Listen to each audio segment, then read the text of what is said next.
Narto. Dengarlah suara beduk itu bersaut-sautan. Dan pada malam hari yang seperti inilah ayahmu pergi tanpa meninggalkan sepatah kata pun. Ya lagi bu. Keesokan hari raya, ibu ampuni semua dosa dan kesalahannya. Kenapa sih bu masih ingat-ingat ayah lagi? Mengingat orang yang justru bu lupa dengan kita. Tapi ibu merasa bahwa ayahmu masih ingat kita, Narto. Tasnya mana bu? Oh, Mintasi keluar mengantarkan jahitan, Narto. Mintasi masih mengantar jahitan bu. Bukannya ya sekarang sudah tidak harus bekerja lagi bu? Ya biarlah, Narto. Nanti kalau ia sudah kawin, kepadanya itu tidak akan sia-sia.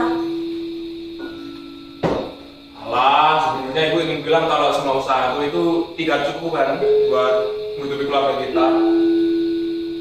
Ngomong-ngomong, lamarnya gimana bu?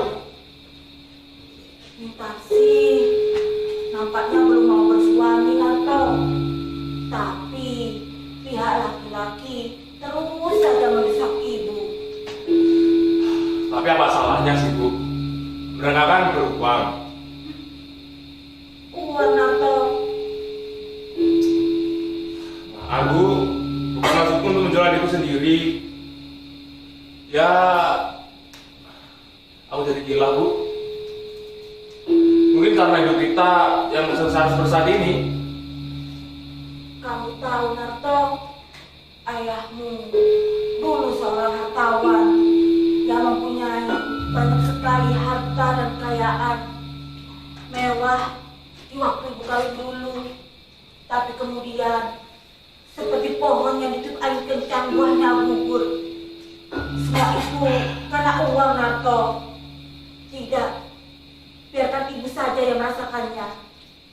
Adik kau Mintasi haruslah bersuamikan dengan orang yang begitu tinggi. Tapi bu, kalau bisa keduanya kan malah bagus. Ada uang, ada juga belinya bu.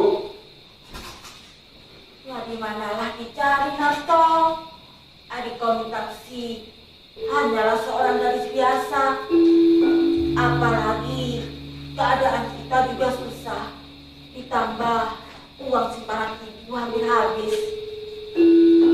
Semuanya kan kesalahan ayah bu. Jika Mintasi harus rela bekerja seperti saat ini. Sejak kecil Mintasi sudah merasakan bagaimana susahnya hidup. Tapi kita harus merasakan semua ini bu. Harus itu. Karena aku adalah abangnya. Jadi aku harus lebih giat lagi bu untuk berusaha. Andai saja bu, aku punya uang 1 juta saja. Buat perkawinan Mintasi, ibu rasa 500.000 saja sudah cukup, Narto.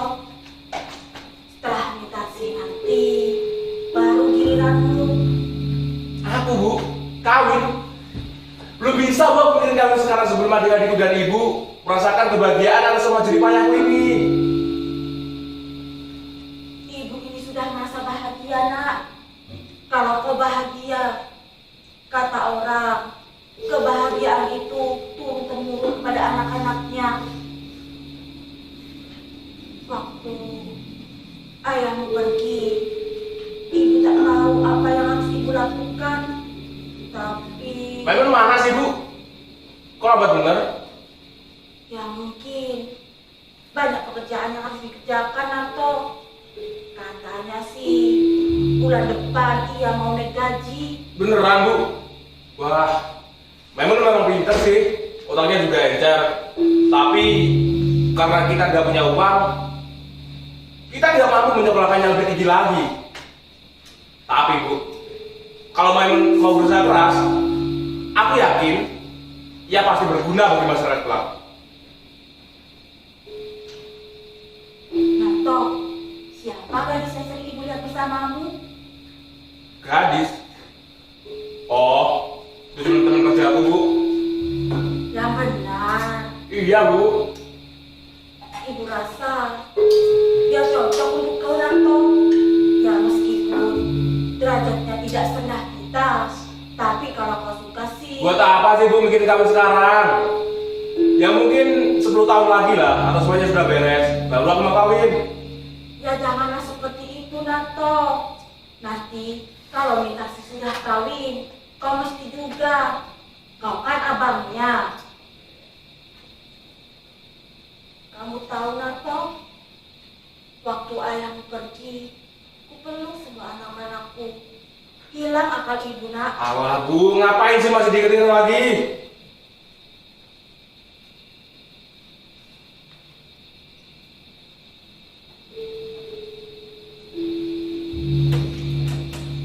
Assalamualaikum.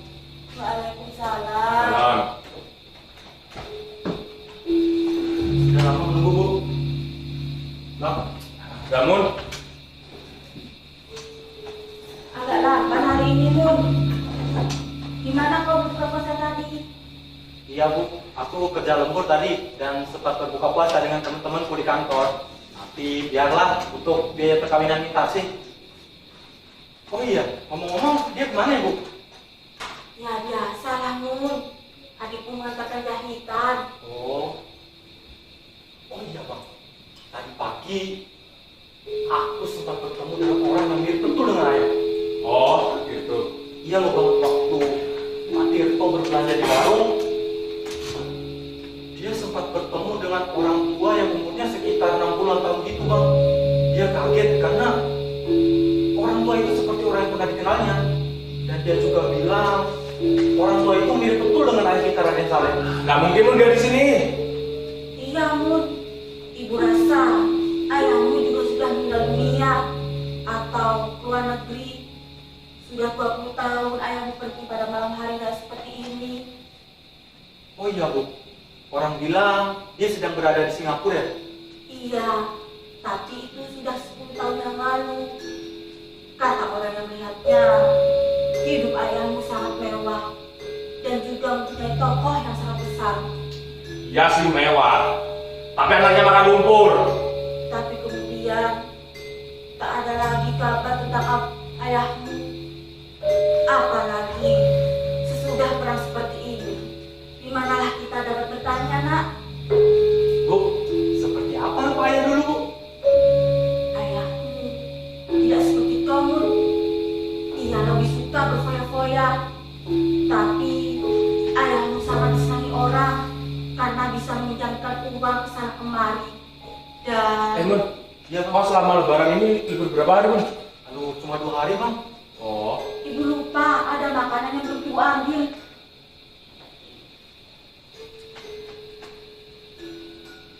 Mun, Iya, Bang. Pak Tirto bertemu dengan orang tua itu kapan Mun? Katanya sih kemarin sore, Bang, sebelum maghrib. Lalu bagaimana pokoknya? Dia bilang tidak begitu jelas, Bang. Pakaiannya sudah compang-camping dan kopiahnya pun udah mulai lusuh. Oh gitu. Kau masih mengingat bagaimana rupa ayah dulu, Bang? Nggak lupa Mun. Aduh, seharusnya abang masih mengingatnya. Karena umur abang kan waktu itu sudah 7 tahun. Aku saja yang masih kecil waktu itu masih mengingatnya sih, ya walaupun sama-sama sih, Bang. Udah lupa aku Mun. Udah lama aku berusaha lupain dia. Oh iya, Bang. Pak Tirto banyak bertanya loh soal ayah. Kata orang sih, ayahmu seorang yang baik hati. Andai saja ia di sini sekarang, pasti ia akan bersenang-senang dengan anak-anaknya. Bang, aku ada kabar aneh lagi nih. Apalagi Mun? Tadi pagi aku sempat berkenalan loh dengan Olivia. Dia mengajariku tentang bahasa Urdu dan aku pun mengajarinya tentang bahasa Indonesia, ya walaupun sedikit-sedikit sih. Ya bagus lah. Memang tugas untuk menuntut ilmu sebanyak-banyak Mun. Jangan seperti itu. Yang dulu hanya lulusan sekolah dasar dan tidak mampu untuk menuntut ilmu sebanyak-banyaknya. Soalnya kan berbeda denganmu. Yang sekolah cukup tinggi, jadi berusahalah mampu Mun. Aku yakin kau pasti bisa memenuhi tuntutan zaman sekarang. Baik, Bang.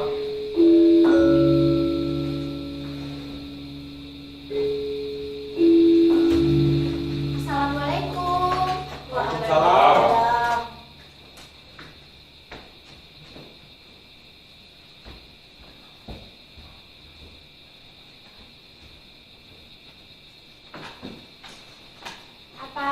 memangnya sudah berbuka puasa? Dari tadi kami menunggu, Nak. Kok tumben lama?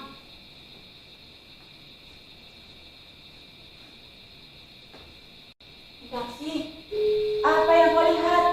Cepatlah makan. Waktu saya lewat di situ tadi, Bang Narto, dengerin dulu. Iya dengar. Ada orang tua duduk di badan sana, melihat-lihat ke arah rumah kita. Nampaknya sih seperti seorang pengemis. Hah? Orang tua? Iya, Bang. Seperti apa rupanya? Hari agak gelap, jadi aku tidak begitu jelas melihatnya. Tapi yang pasti orangnya... Sebentar, coba gue lihat dulu. Ya, Siapa mu? Ada orang, Bang. Malam hari yang seperti inilah ayahmu dulu berlalu. Udahlah Bu. Ngapain sih masih dengerin lagi? Waktu kami masih sama-sama muda, kami sangat berkasih-kasihan. Sejelek-jeleknya ayahmu, banyak juga kenangan yang tak dapat ibu lupakan, Nak. Dan mungkin ayahmu akan kembali juga.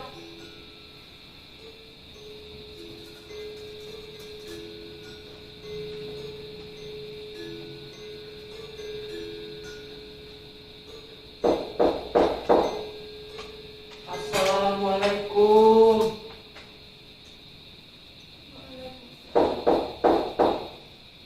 Assalamualaikum. Waalaikumsalam. Apakah benar di sini rumahnya Nyonya Saleh?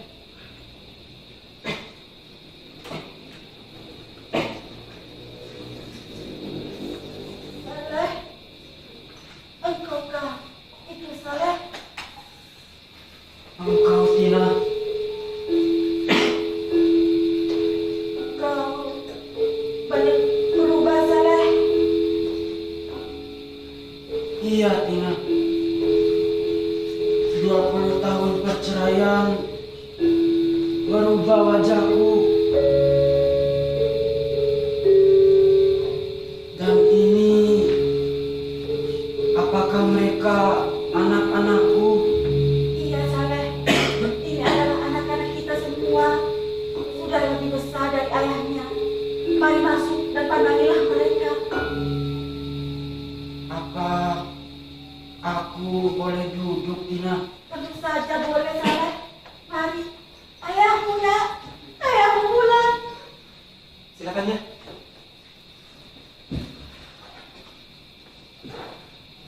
Ayah, aku Maimun, Ayah. Maimun, engkau sudah besar sekarang, Nak. Waktu ayah pergi dulu, engkau masih kecil sekali. Kakimu masih lemah dan belum dapat berdiri.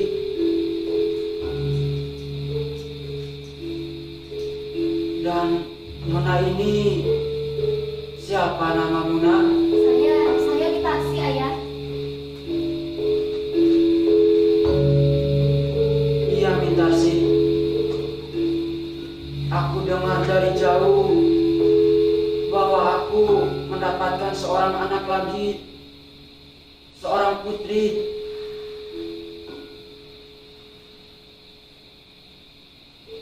Hari ini aku sangat senang sekali dan tak tahu apa yang harus kulakukan. Aku sendiri juga tidak tahu di mana harus memulai berbicara. Aku kira inilah bahagia yang paling besar. Iya, Tina. Rupanya anak-anak dapat besar walaupun tidak dengan ayahnya. Iya, Saleh. Anak-anak sudah besar dan sudah mempunyai penghasilan masing-masing. Munarto bekerja di perusahaan tenun dan Maimun tak pernah tinggal kelas, selalu jadi yang pertama. Dan Mintarsi inilah yang membantu aku menjahit. Ah, Ibu, yang seperti itu.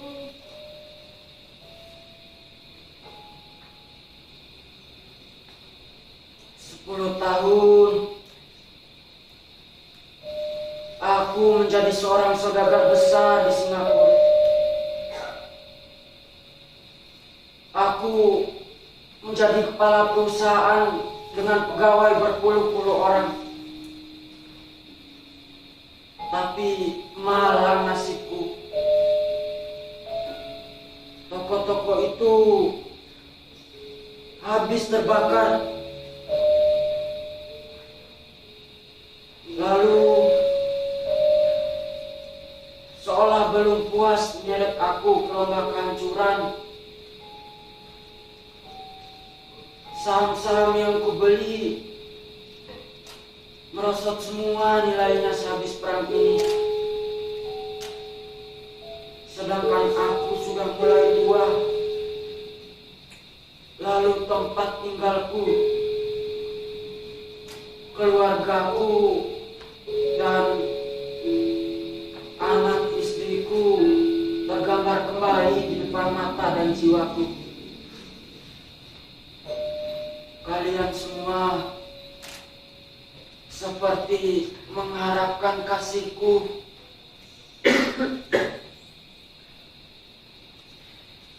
Gunarto, maukah kau mengambilkan ayah segelas air?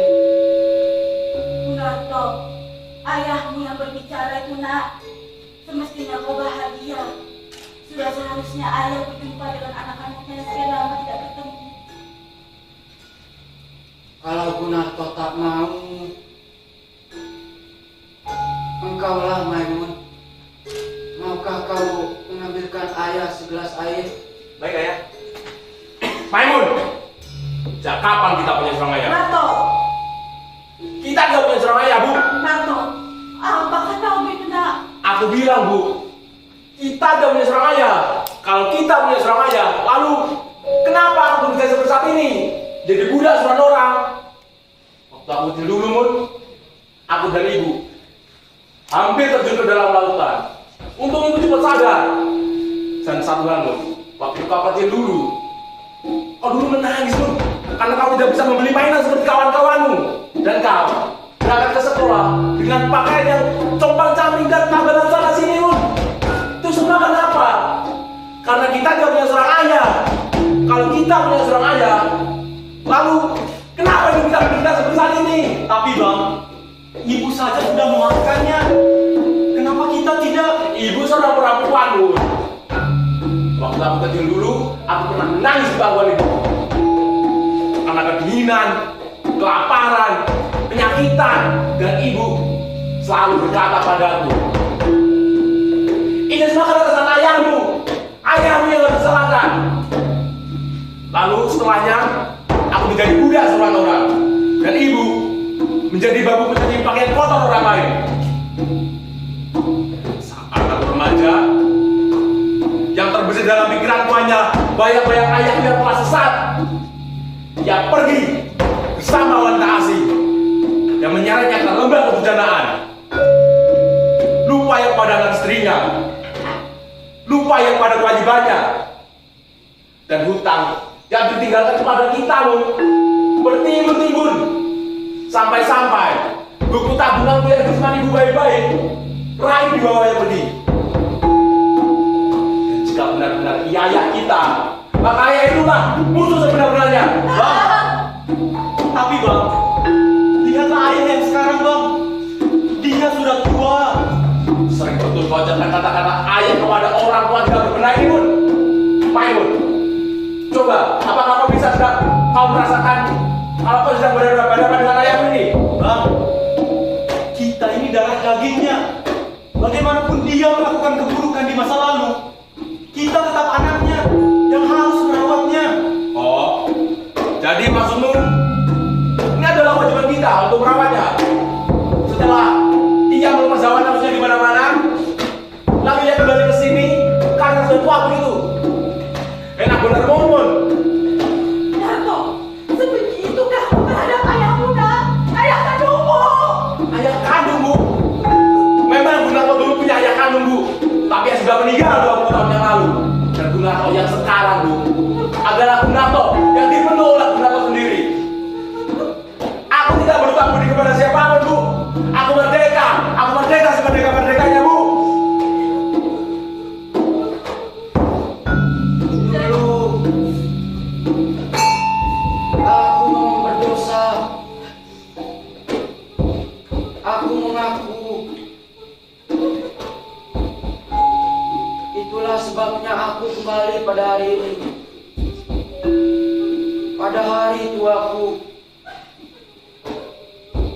untuk memperbaiki kesalahan dan dosaku. Tapi benar kata Munarto, aku hanya seorang tua dan aku tidak bermaksud mendorong-dorongkan diri agar diterima di tempat yang tidak dikehendaki. Baiklah Narto, aku akan pergi.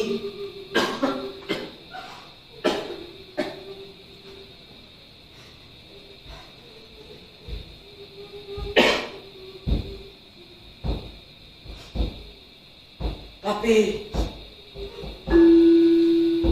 tahukah kau Narto, betapa sedih rasa hatiku. Aku yang pernah dihormati, orang kaya yang memiliki uang berjuta-juta banyaknya, sekarang diusir sebagai pengemis oleh anak kandungnya sendiri. Tapi biarlah, sedalam apapun aku terjerumus dalam lembah kehancuran, aku tidak akan mengganggu kalian lagi. Tunggu ya, ayah tunggu. Jika Bang Narto tidak mau menerima ayah, biar aku saja yang menerima ayah. Aku tak peduli apa yang terjadi nantinya. Maimun, apa pernah kau menerima keturunan dari orang tua ini? Aku dulu pernah menerima tamparanmu, tegangan, pukulan, tapi sebiji darahmu. Tak pernah aku menerima apa darinya. Jangan begitu keras Bang Narto. Jangan kau bela dia. Ingat, siapa yang membesarkan dulu? Aku Mun. Dari hasil kau menjadi kacau suruhan orang. Ayahnya sebelah belakangnya adalah aku Mun. Sudah cukup Bang Narto, kau menyakiti hati ibu. Kami tetap pula. Untuk melintasi, aku juga yang minta sebagai ayahmu dulu. Baik, peliharalah orang tua ini. Sekarang memang cinta padanya. Mungkin kalian tidak pernah merasakan bagaimana susahnya tidak punya seorang ayah.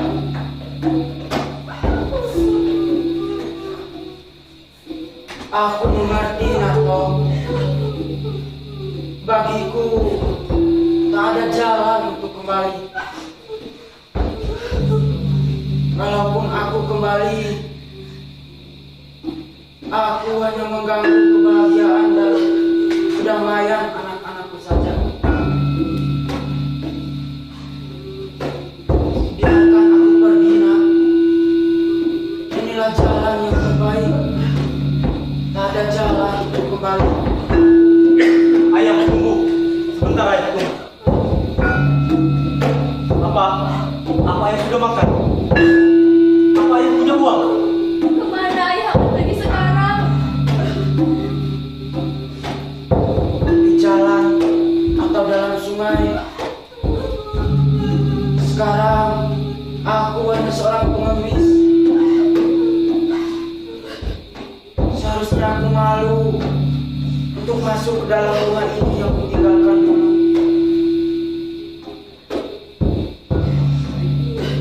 Sebenarnya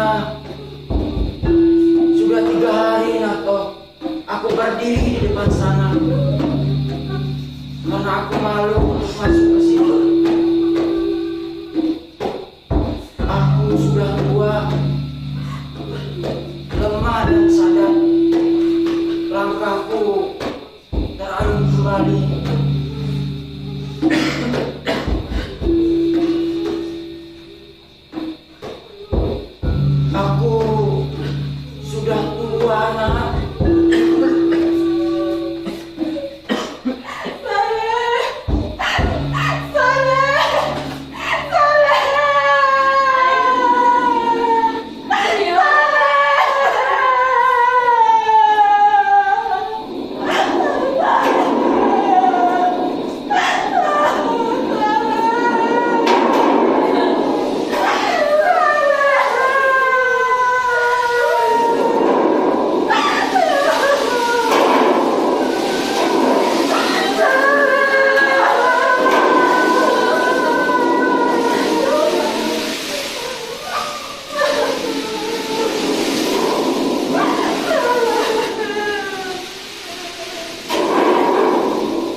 deras yang selebat ini.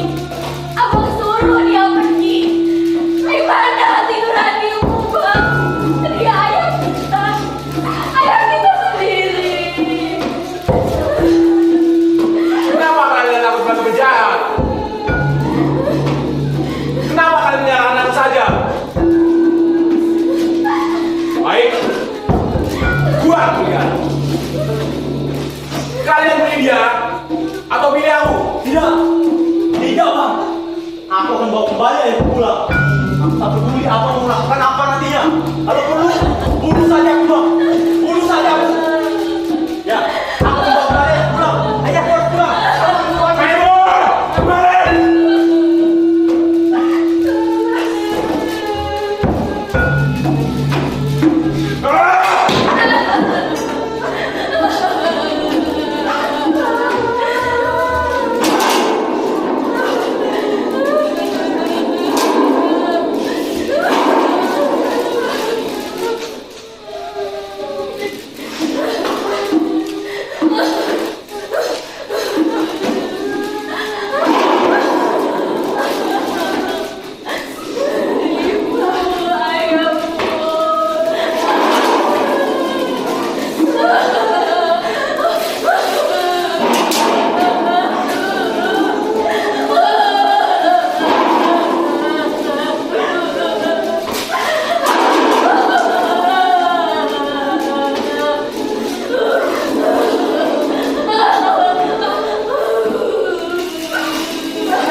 baju dan kopiah ini saja yang kutemukan. Maimun, di mana kau temukan pakaian dan kopiah itu, Bun? Di sana, Bang. Di tepi di mana sana. Lalu ayah, bagaimana dengan ayah, Bun?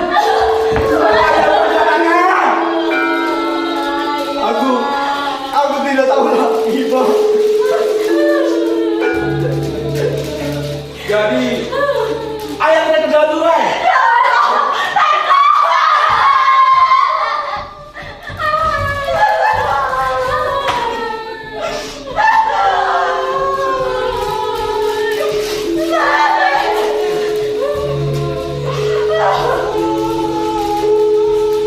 Gak tahan dia menerima hinaan dariku.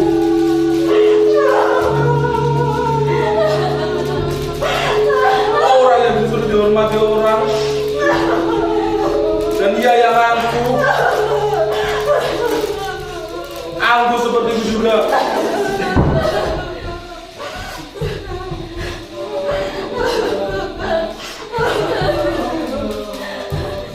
Aku telah membunuh ayah.